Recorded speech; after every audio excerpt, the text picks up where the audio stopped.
Hey guys, it's the July 24th, and today we have a bunch of things we'd like to discuss you. I'm here with Idris, as usual. Bonjour, Idris. Hey, good morning, everyone. How is it going? So Idris, what do you have for us today? Let's start with a market update, maybe for a change. Of course. So, looking at Bitcoin, as we were mentioning yesterday, we were ranging between 11 and 10k, and a break of each of this level will confirm the next trend. We've broken 10k yesterday, and now we're at 9.6. I don't expect this level to hold for too long. My current bias is that we will reach 9.3. So sorry, this level right there, and and that's fairly weak support. So I expect to have a potential touch of 8.8k. If we were to touch this level, I will expect this to hold much better. But at this point, things are looking weak on the Bitcoin side. Um, Alts, and looking at ETH to kind of be an index for alts, we can see that it hasn't moved with against BTC in the last 10 days.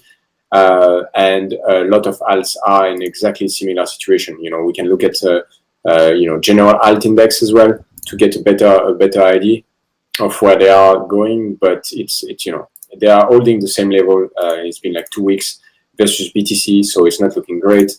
Versus USD, they are going down as well. And the Bitcoin dominance is somewhat, hitting the support for a few times now. So what you could expect is to have a little drop to that next support here, which will mean that alt will be able to potentially have a bounce, which would be a little bit healthy and give them a bit of release. But yeah, they're not looking great overall. Like stuff like Ripple is bouncing a tiny bit, but that's really all I can see at this point in terms of market update. Yes, thank you Okay, so much, Idris. no worries, no worries. So, Um, starting with some news, I understand you would like to talk about the PERP index. yeah, so yeah, pretty funny. This exchange called FTX. It's a new exchange that new derivative exchange that has launched a few months ago has come up with a new future index called the Shitcoin Index Perpetual Futures, where you could in one buy basically get exposure to all these coins, which are 40 or something, maybe 50 coins. All of them are like mid caps or smaller caps. And yeah, it's a funny way to do advertising and to get famous. And I think a lot of people will be trading this instrument. They also have other indices like the mid cap index or the large cap index called the alt index. And why it's interesting to trade these indices is because all these coins are so correlated to each other that usually when alt season comes, when one coin goes up, usually they all go up together. So here, instead of having to manage 20 position, you can just buy one index and taking exposure on all these coins. So that's that's a new product that's coming into the crypto trading world, and this one has a funny name, but they are interesting nonetheless. Yeah, looking forward to buy some. So the next thing I remember you wanted to talk about is fake volume exchanges. So what do you think? Yeah, and yeah, good point. This is taking like mass market exposure, as in Forbes has just printed an article yesterday saying that cryptocurrency website CoinMarketCap is completely given up on data accuracy, which is true. Unfortunately, as they report, 65 to 95 of the reported trading crypto volume is fake, and most of the exchanges listed on CoinMarketCap are projects you have never heard of. So here they have now adjusted and reported the volume, but it's it shows that and it's telling that a newspaper like Forbes is talking about that. And I think CoinMarketCap should really step up, given it's really the front window of the crypto market to most people. They should really step up and do things like, like Nomics, which is kind of a competitor, but really gets much cleaner data, or other projects such as Open Market Cap, that is also doing similar reporting as CoinMarketCap, but filtering out completely all the fake exchanges. So yeah, it's something I would like to see more of. Basically, removing all the fake volume, all the wash trading, and actually FTX has also um, created a volume monitor to look at what exchanges is doing, what type of volume, and where is it fake, where is it not fake. So it's getting mainstream, and I think the industry overall will be better to have cleaner data and more reliable data in the first place. But overall, I really like what Nomics is doing, and I think people should look into this type of solutions. Of course. And so, being an analyst, how do you think these CoinMarketCap fake volumes can impact the market as like in general?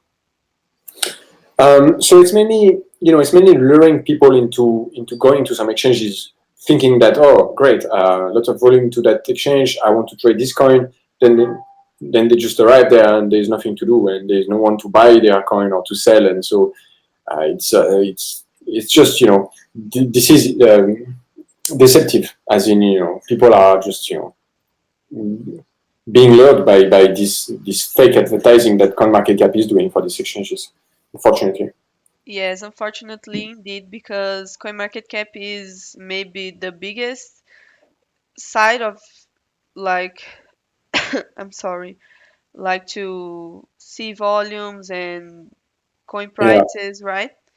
Exactly. Yeah. There's millions of visitors per day on CoinMarketCap, so they Yes. should they should be on better standards, I believe.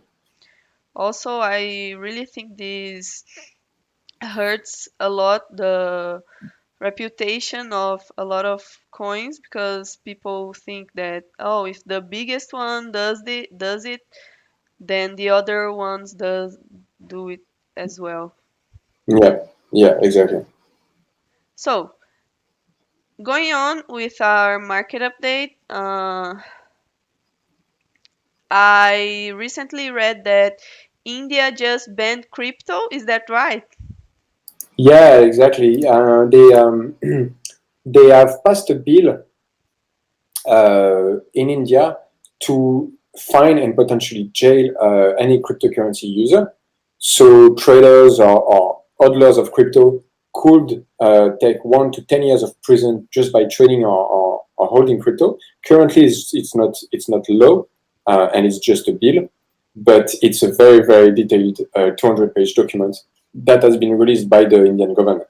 Um, if they price it as low, uh, it can be challenged in courts, as in, unlike China that bans crypto and it's banned for everyone and nobody has a say. India is a democracy, and the citizens can be discussing that to court.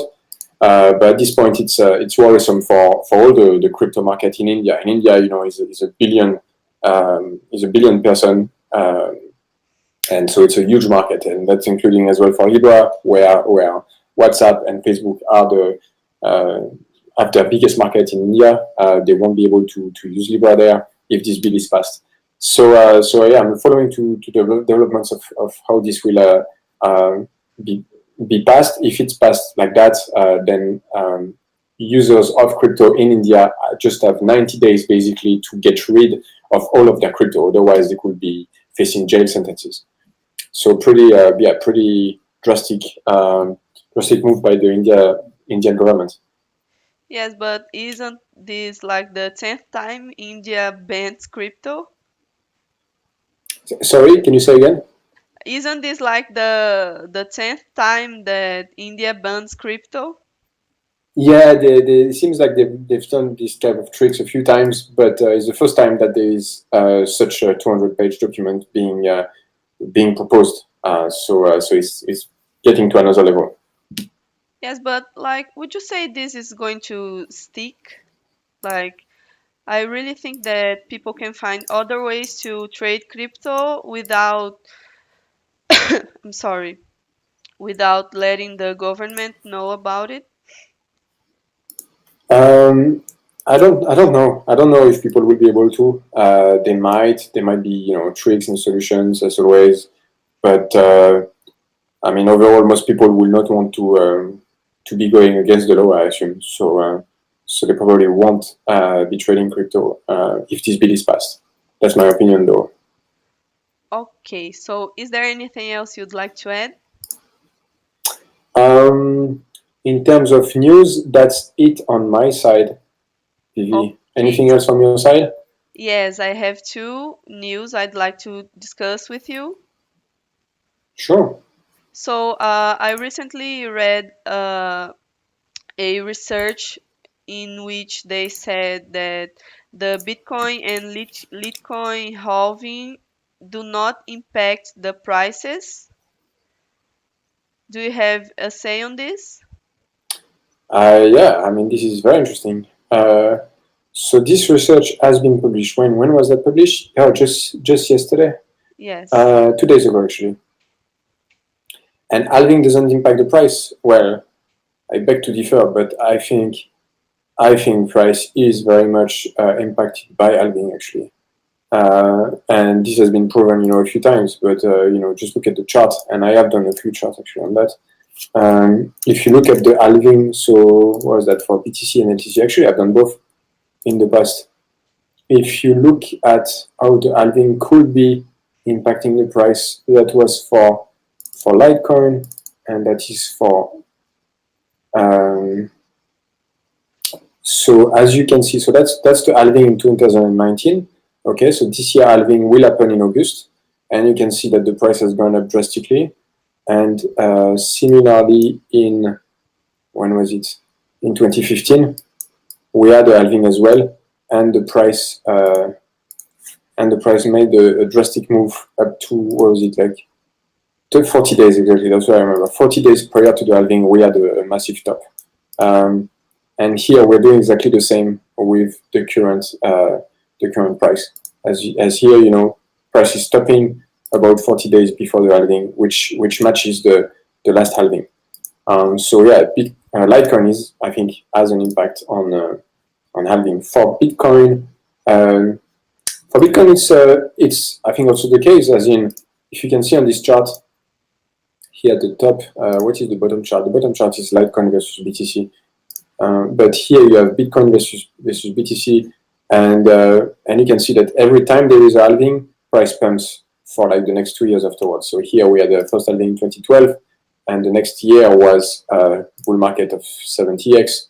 2016 halving happens, and then 20x returns, and right now we have the next halving in May 2020. We could expect, I would expect a similar type of return, and the bull market even starts before the halving. So maybe that's what they mean in the research. I will need to read that into details because it's interesting. Maybe they mean that we're in a bull market anyway, and the halving doesn't impact, which is fair to say, but I still think that halving has an effect on mining.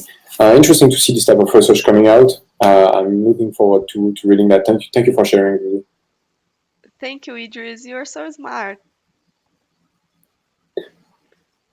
So, the last thing I wanted to talk about is that Binance just listed Ankh. I don't know how to pronounce it, but it's the first BEP2 project. After this news, the token price increased by like 28%.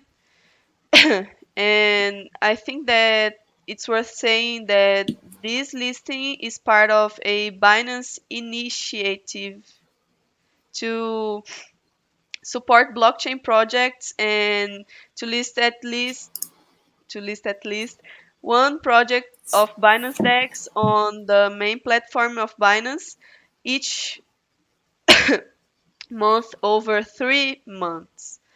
Um, and that's it, guys. Just to talk a little bit about new projects and stuff like this. Great. Thank you for sharing, Vivi. Don't forget, guys, this is not financial advice. This is only our personal opinions. And feel free to do your own research to for any investment idea you would want to explore. Thank you for watching and see you tomorrow. Thank you so much, guys. Thank you, Idris. I really enjoyed your company today, as of in all other days. And merci beaucoup. Bye, guys.